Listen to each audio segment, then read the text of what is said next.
اعوذ باللہ من الشیطان الرجیم پناہ مانگتا ہوں میں اللہ کی شیطان مردود سے۔ بسم اللہ الرحمن الرحیم شروع اللہ کا نام لے کر جو بڑا مہربان نہایت رحم والا ہے۔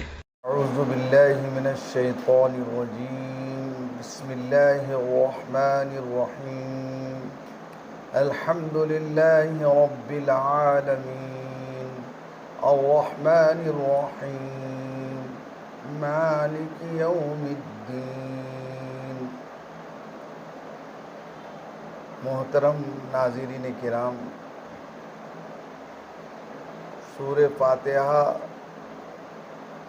یہ مکے میں نازل ہونے والی پہلی مکمل سورت ہے۔ اقرا والی آیات اور دوسری آیات ضرور نازل ہوئی، لیکن وہ مکمل سورت کی شکل میں نہیں تھی۔ سورہ فاتحہ مکمل سب سے پہلے نازل ہونے والی سورت ہے، مکی سورت ہے، اور اس کے بہت سے نام ہیں۔ صاحب بیضاوی شریف جو عربی شرح ہے اور درس نظامی میں پڑھائی جاتی ہے، اس میں ان کے کئی نام ذکر کیے ہیں۔ اس کو سورہ فاتحہ بھی کہتے ہیں کیونکہ اس سے کتاب اللہ کا آغاز ہو رہا ہے۔ اس کو سورہ حمد بھی کہتے ہیں کہ اس میں حمد و ثنا باری تعالیٰ کی اس صورت میں بدرجہ اتم بیان کی گئی ہے۔ اس صورت کو سورہ کنز بھی کہتے ہیں۔ اس صورت کو سورہ کافیہ بھی اس کا نام ہے، اور یہ شفا دینے والی صورت ہے، اس لیے اس کو سورہ شافیہ بھی کہتے ہیں، اور اس کو سبع مثانی بھی کہتے ہیں۔ جیسے قرآن کریم میں حضور اکرم نبی محتشم صلی اللہ علیہ وسلم کو مخاطب کر کے کہا گیا، ارشاد ربانی ہے، وَلَقَدْ آتَيْنَاكَ سَبْعًا مِّنَ الْمَثَانِي وَالْقُرْآنِ الْعَظِيمِ، کہ ہم نے آپ کو وہ 7 آیتیں عطا کی جو بار بار دہرائی جانے والی ہے، اور قرآن عظیم بھی عطا کیا۔ تو قرآن کریم میں سبع مثانی سورہ فاتحہ آ گئی تھی، لیکن خصوصیت سے اللہ نے اس کا ذکر علیحدہ سے فرمایا، اس کی عظمت اور فضیلت کی وجہ سے۔ سورہ اس کو شفا بھی کہتے ہیں، سورہ شافیہ بھی کہتے ہیں۔ ابو سعید خدری رضی اللہ تعالیٰ عنہ کی روایت ہے، بخاری شریف میں ذکر کی گئی کہ ایک مرتبہ صحابہ کی جماعت میں حضرت ابو سعید خدری رضی اللہ تعالیٰ عنہ تشریف لے گئے۔ ان کا نام مالک ابن سنان تھا رضی اللہ عنہ، اور مدینہ پاک میں ان کا جنت البقیع کے اندر مزار ہے، اور یہ مکثرین حدیث میں شمار ہوتے ہیں صحابہ میں۔ تو ابو سعید خدری فرماتے ہیں کہ ایک مرتبہ صحابہ کی جماعت میں سفر پر گیا، تو وہاں بستی والوں نے، گاؤں والوں نے مہمان نوازی نہیں کی، کھانا نہیں کھلایا۔ پھر سب لوگ رات میں بھوکے تھے، اور میں سب سے چھوٹا، مجھے زیادہ بھوک کا احساس تھا۔ رات کا کچھ حصہ گزرا تو بستی کے لوگ دوڑے دوڑے آئے اور کہنے لگے کہ حل منکم من یرقی، تم میں سے کوئی ہے جو جھاڑ پھونک کرنے والا ہو؟ سب بڑے صحابہ خاموش رہے، لیکن ابو سعید خدری نے فرمایا انا، میں، لیکن میں مفت میں نہیں کروں گا۔ ان تجعلوا لی جعلا، کہ کوئی اس کا جو ہے آپ بدل اور اجرت مقرر کریں، اتنی بکریاں لوں گا۔ اب جو لوگوں نے مہمان نوازی نہیں کی تھی، ان کے سردار کی زندگی اور موت کا مسئلہ تھا، وہ راضی ہو گئے، ابو سعید خدری کو ساتھ لے کر گئے۔ اور انہوں نے کچھ دم کیا پڑھ کر قرآنی آیات، اور اللہ نے شفا دے دی، اور شفا دینے کے بعد وہ بکریاں لے کر آئے۔ صحابہ کرام رضوان اللہ اجمعین میں اختلاف ہوا کہ تم نے کیا پڑھا؟ کہا کہ میں نے کچھ نہیں، سورہ فاتحہ پڑھ دی، اللہ نے شفا دے دی۔ تو جب مدینہ منورہ پہنچے تو فرمایا حضور نے کہ ہمارا بھی اس میں حصہ لگاتے، ہمارے کچھ ہے اس میں سے باقی۔ تو ان احادیث کی وجہ سے اس سورے کو سورہ شفا بھی کہتے ہیں، اور یہ واحد صورت ہے جو ہر نماز میں ہر رکعت میں پڑھی جاتی ہے۔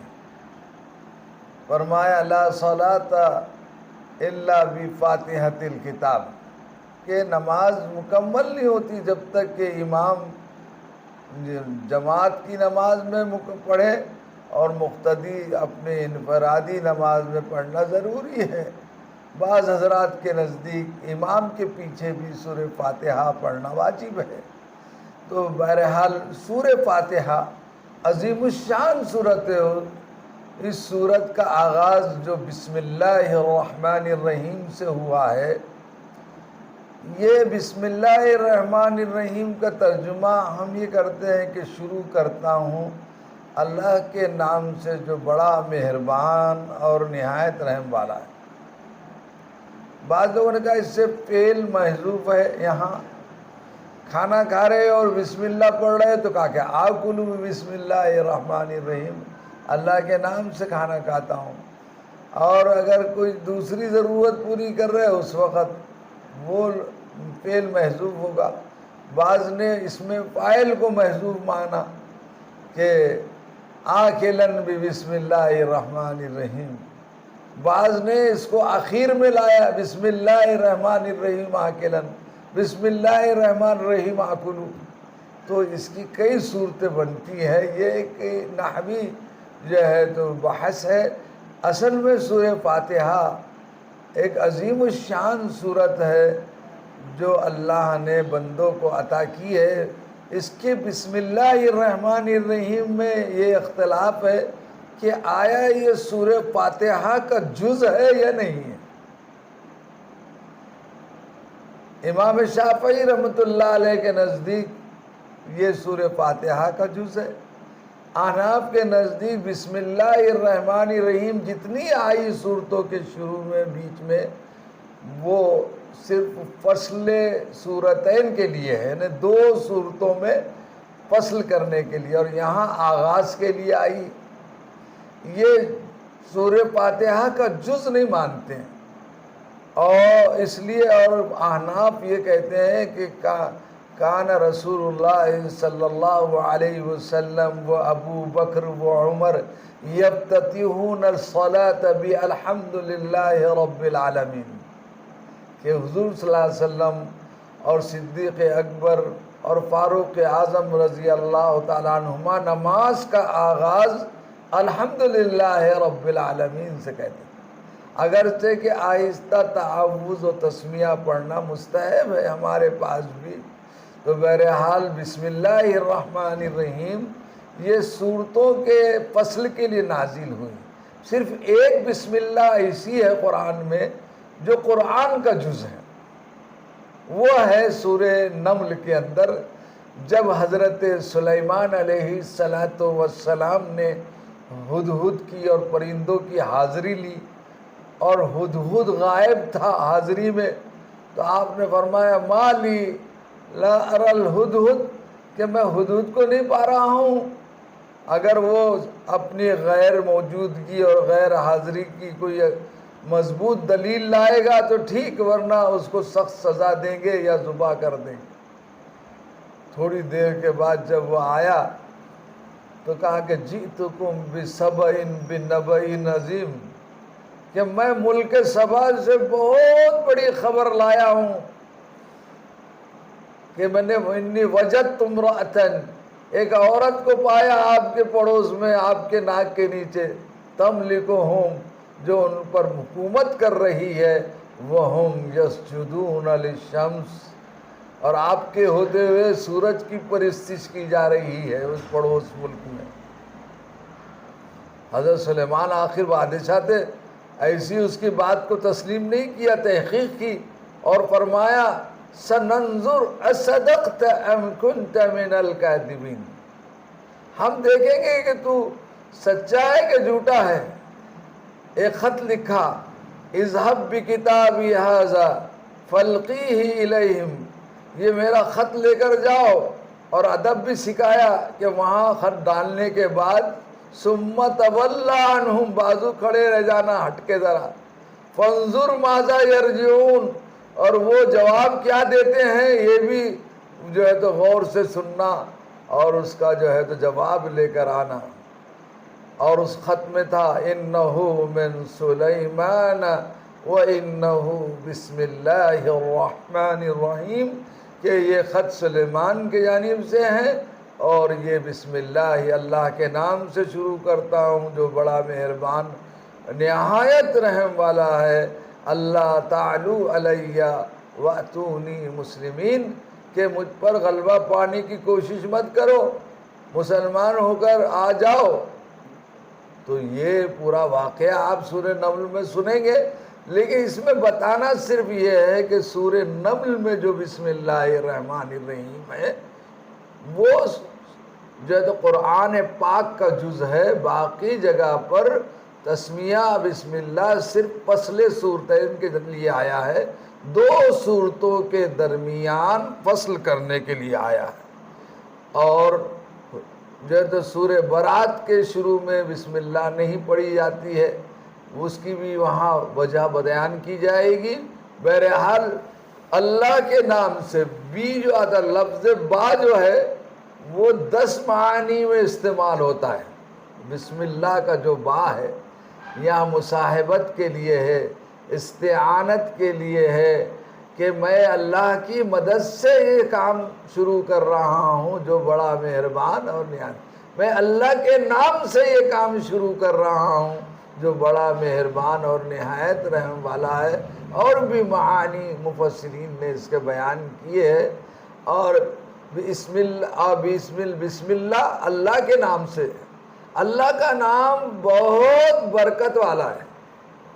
کل امر ذی بال لم یبدأ بسم اللہ فہو اخطأ، حدیث میں فرمایا ہر وہ کام جو محتم بشان ہے اور اگر بسم اللہ سے اس کا آغاز نہ ہو، اس کی شروعات نہ ہو تو وہ کام ناقص ہوتا ہے، دم بریدہ ہوتا ہے۔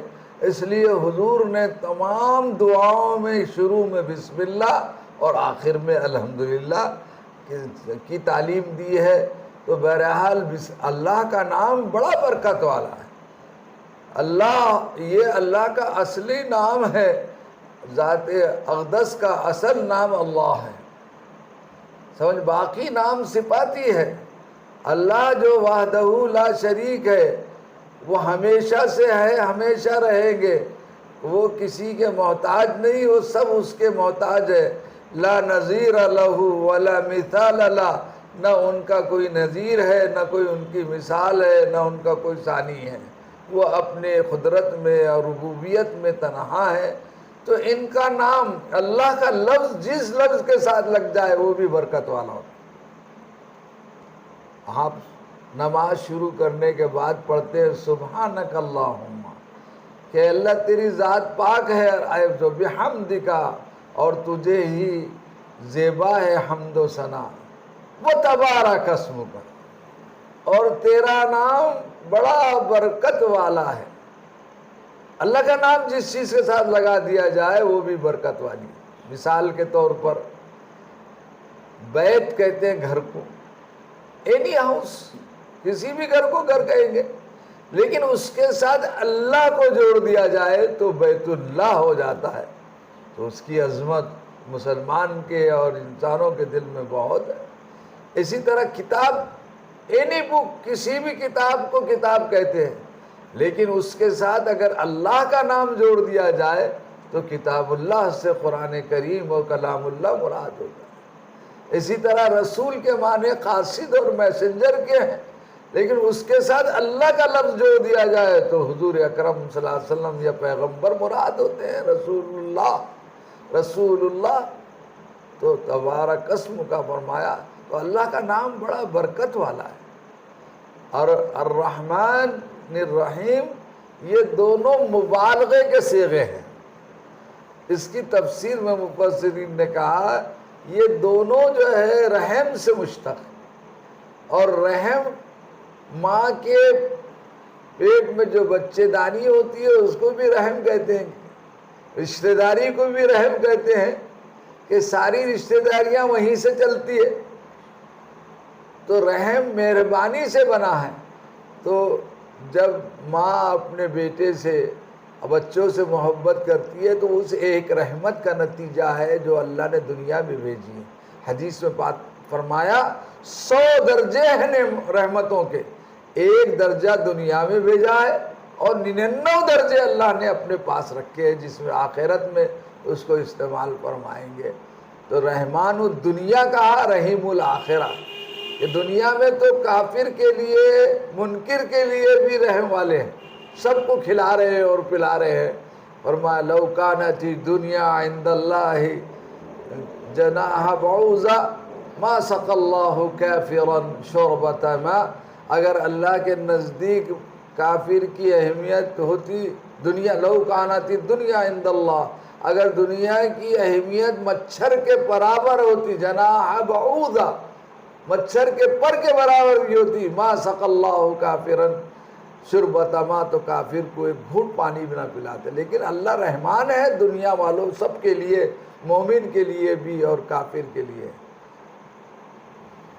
تو حضور پاک صلی اللہ علیہ وسلم نے اس کی جو ہے بہت فضیلت بیان کی سورہ فاتحہ کی، اور فرمایا بخاری کی روایت ہے، سیاح کی روایت ہے، اس سورہ فاتحہ کو پوری نماز کہا حضور نے. اللہ اکبر. سنیے قسمت الصلاۃ بینی و بین عبدی، کہ نماز میرے اور میرے بندے کے درمیان آدھی آدھی تقسیم ہو گئی.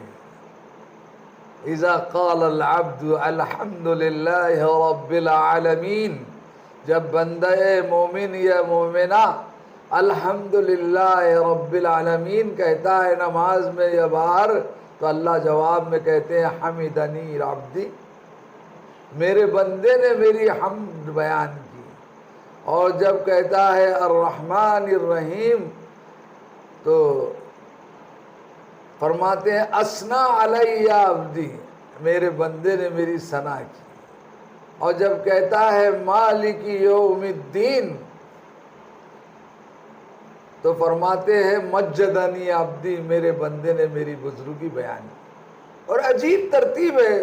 مفسرین لکھا کہ الحمدللہ رب العالمین میں اللہ کی تعریف ہے اور مہربان ہے، رحم کرنے والا ہے، تو بندے کو یہ احساس نہ ہو کہ پھر کچھ بھی کرو.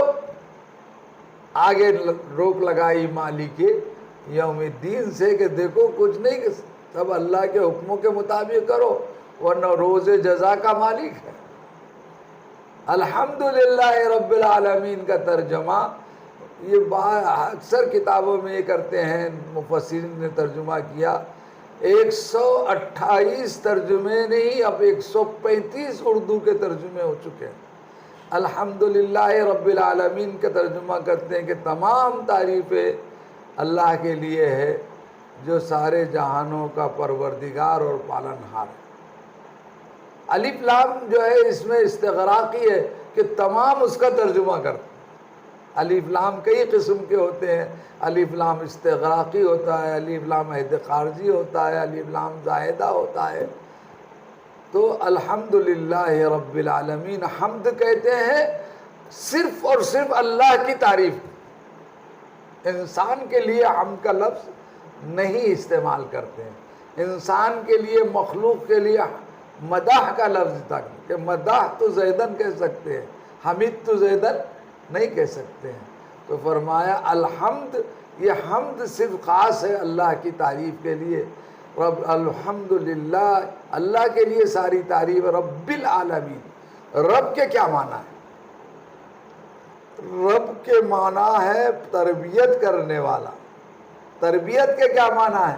تربیت کے معنی لکھے ابلاغ الشیء الی کمالہ تدریجاً، کسی بھی چیز کو آہستہ آہستہ اس کو کمال تک پہنچانا۔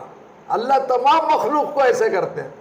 بچہ ماں کے پیٹ میں ایک معمولی منی کا خطرہ ہوتا ہے، پھر اس کو خون کا لوتھڑا بناتے ہیں، پھر اس کے اوپر ہڈیاں چڑھاتے ہیں، پھر اس کو روح پھونکتے ہیں، پھر اس کو بچہ پورا مکمل بناتے ہیں صورت کے ساتھ۔ ایک درخت ہے، کوپل رہتی ہے چھوٹی سی، پودا رہتا ہے، آپ پیر رکھ دے تو ختم ہو جائے گا، لیکن جب وہ کوپل بڑی ہوتی ہے تو جب بڑھتا اللہ اس کو اتنا بڑھاتے ہیں کہ تناور درخت ہو جاتا ہے، آپ اس کے اوپر بیٹھ جائے تو بھی نہیں ٹوٹتا۔ تو یہ ہے تربیت کہ ابلاغ الشیء الی کمالہ تدریجاً، کہ ہر چیز کو آہستہ آہستہ اس کے کمال تک پہنچانا، یہ ہے تربیت۔ تو رب العالمین سارے جہانوں کا پروردگار پالنہار ہے، سب کو روزی رساں ہے۔ عالمین کے معنی لوگوں نے لکھا ہے، مفسرین کرام نے، کہ 18,000 عالم ہیں، 18,000 مخلوق ہے، ان سب، اور سمندر میں زیادہ ہے خشکی کے مقابلے میں۔ اللہ سب کو روزی پہنچاتے ہیں، اس لیے رب العالمین کہا، الرحمن الرحیم کا، کہ بڑے مہربان نہایت رحم والے ہیں، مالک یوم الدین، روز جزا کے مالک۔ یہ اصل میں سورہ فاتحہ اللہ نے پرنٹڈ درخواست دے دی بندے کو، کہا کہ ایسا ہم سے مانگنا، مانگنے کا سلیقہ دیا ہے سورہ فاتحہ۔ ایسے ہی اب اردو میں اور انگریزی میں اور اپنے اسکولوں میں اور اپنے بڑوں کو ایسی درخواست لکھتے لوگ۔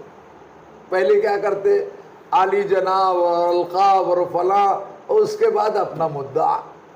تو یہ سورہ فاتحہ سے لیا گیا۔ تو فرمایا مالک یوم الدین، تو اللہ فرماتے مجدنی عبدی، کہ میرے بندے نے میری بزرگی بیان کی۔ اور جب کہتا ہے ایاک نعبد و ایاک نستعین، کہ ہم تیری ہی عبادت کرتے ہیں اور تجھی سے مدد مانگتے ہیں، تو فرمایا یہ آیت میرے اور بندے کے درمیان ہے، عبادت میرے لیے ہے اور مدد بندے کے لیے ہے۔ اب اس کے بعد اصل مضمون شروع ہوتا ہے آپ کے بندے کی طرف سے اللہ کی بارگاہ میں، فرماتے ہیں اہدنا الصراط المستقیم، کہ اللہ ہم کو سیدھے راستے کی رہنمائی فرما۔ ہدایت کے دو معنی، ایک منزل مقصود تک پہنچانا، یہ ایک ہدایت کے معنی، یہ صرف اللہ کر سکتے ہیں، اور ایک ہدایت کے معنی رہنمائی کرنا، راستہ بتانا خالی۔ پہلے معنی اللہ کے لیے، دوسرے معنی بندوں و مخلوق کے لیے۔ یہ معنی سمجھیں گے تو اس آیت کو بھی سمجھیں گے آپ، انک لا تہدی من احببت ولکن اللہ یہدی من یشاء واللہ عالم بالمہتدین۔ آپ جس کو چاہے محمد صلی اللہ علیہ وسلم ہدایت نہیں دے سکتے، اللہ جس کو چاہے ہدایت دے سکتے ہیں، اور وہ جانتے ہیں خوب کون ہدایت پر آنے والا ہے۔ تو ہدایت کے معنی موصل الی المنزل، اور ہدایت کے ایک معنی اراءۃ الطریق کے بھی آتے ہیں، کہ راستہ بتانے کے بھی آتے ہیں۔ اہدنا الصراط المستقیم، سیدھا راستہ۔ اب سیدھا راستہ کون سا ہے؟ آدمی مخمصے میں پڑ جاتا ہے کہ کون سا راستہ سیدھا ہے، تو اللہ نے اس کی وضاحت فرمائی، صراط الذین انعمت علیہم، ان لوگوں کا راستہ جن پر آپ نے انعام فرمایا۔ کن پر انعام فرمایا؟ قرآن میں دوسری آیت میں فرمایا اولئک مع الذین انعم اللہ من النبیین والصدیقین والشہداء والصالحین، کہ وہ لوگ ہیں نبیوں میں سے، صدیقین میں سے، شہداء میں سے، صالحین میں سے، جن کو اللہ نے سیدھا راستہ عطا فرمایا، انعام فرمایا تھا ان کے اوپر۔ غیر المغضوب علیہم ولا الضالین، اور ان لوگوں کا راستہ نہ دکھا، ان لوگوں کے راستے پہ نہ چلا جن پر آپ کا غضب نازل ہوا ہے، جن پر آپ کا غصہ اترا ہے، ولا الضالین، اور گمراہ لوگوں کا راستے پہ مت چلا۔